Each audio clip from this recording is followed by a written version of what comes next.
সাকিবের সামনে কেউ দাঁড়াইতে পারবে না। সে এত বড় শিল্পী হবে, এটা শাবনূর ম্যাডাম নিজে বলছিল। এটা আমি রাজসাক্ষী। শাবনূর ম্যাডামের অনেক অবদান আছে, সাকিব ভাইও অস্বীকার করতে পারবে না। একটা পরিচালকের থেকে বেশি সহযোগিতা করছে সাকিব রে শাবনূর। সাকিব ভাই যখন কিবরিয়া ফিল্মসে ঢুকার পারমিশন চাইতো, আমাদের ডিস্ট্রিবিউশন ম্যানেজার ছিল ফারুক কইরা নাম ছিল, যেটু লিপু সাহেবের লগা ওই আজিজ ভাই লইয়া না গেলে যদি একা যাইতো তাইলে কিন্তু পারমিশন নিয়ে দিত। আর এখন তো মনে করেন সাকিব ভাই আসলে ওইসব তো বইলে লাভ নাই, আসলে তার মেধা দিয়ে সে উঠছে, সে পরিশ্রম করছে, সে কষ্ট করছে। মানে যতজনে যত কথাই হোক শোনেন, তারেও মানুষ, অনেক পরিচালক তারেও কষ্ট দিছে। এটাও আপনার কেমন ছিল এই কষ্টটা? এই কষ্টটা সে অনেক পরিচালক তারে মানে কি নতুন যখন সে একেবারে নতুন শুরু হয়েছে তারা তো বসতেই দেয় নাই। এটা তো আমাদের কাছেও খারাপ লাগছে। একটা নায়িকার কয় বর্ষ, তো নায়িকার পাশাপাশি তো সেও একটা হিরো, সেও তো একটা, কিন্তু সে তারে দাঁড়া করে রাখছে, এই রেকর্ডও আছে। কিন্তু এইখানেই কিন্তু তার সাকিব ভাইয়েরও আমার মনে হয় এইটাও একটা মানে তার ভিতরে একটা কষ্ট আছে, এটাও তার কষ্ট আছে একটা। হ্যাঁ হ্যাঁ হ্যাঁ, আমার উজান বাটির ছবি শুটিং করতেছি জিটকায়। আমার ইউনিটে ওই আজিজ ভাই হলো নৃত্য পরিচালক, তো ওই আজিজ ভাই আবার সাকিব বেরিয়ে নিয়ে গেছিলো।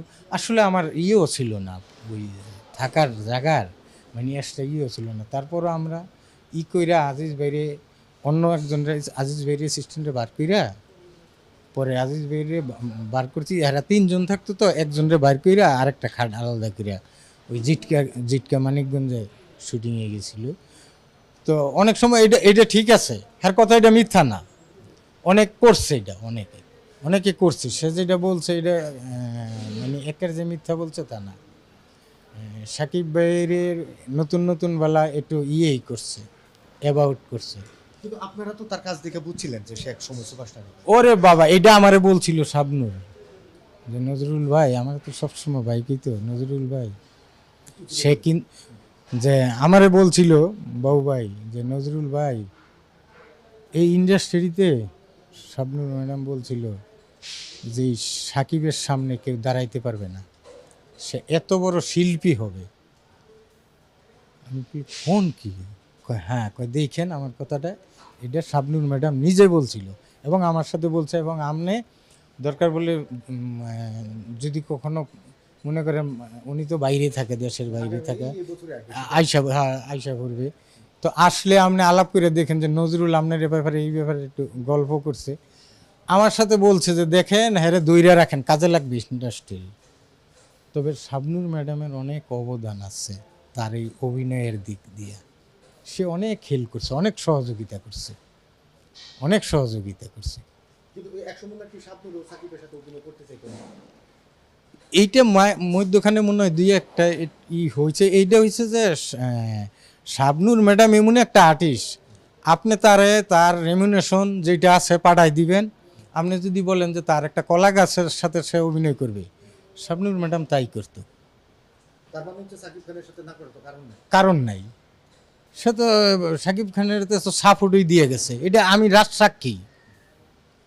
কিভাবে সাপোর্ট দিত, অভিনয়ও সাপোর্ট দিত। সে ওই সেটের ভিতরে সে কিন্তু সিকোয়েন্স তো সিবিএস সিস্টেমের কাছ থেকে সে শাবনূর তো বুঝা নিলে হিরুর, আমার ইয়াতে হিরুর কি আছে, তখন হিরুরে কিন্তু সে আবার সাকিব বেড়ে কিন্তু সে আবার গিফট করত, যে আমি ডেলিভারি দেওয়ার পরে তুমি আবার এমনি। সাকিব ভাই অনেক হেল্প করছে, এটা সাকিব ভাইও অস্বীকার করতে পারবে না। এটা আমি তো আজকে মিডিয়ার সামনে বললাম যে শাবনূরের একটা পরিচালকের থেকে বেশি সহযোগিতা করছে সাকিব শাবনূর।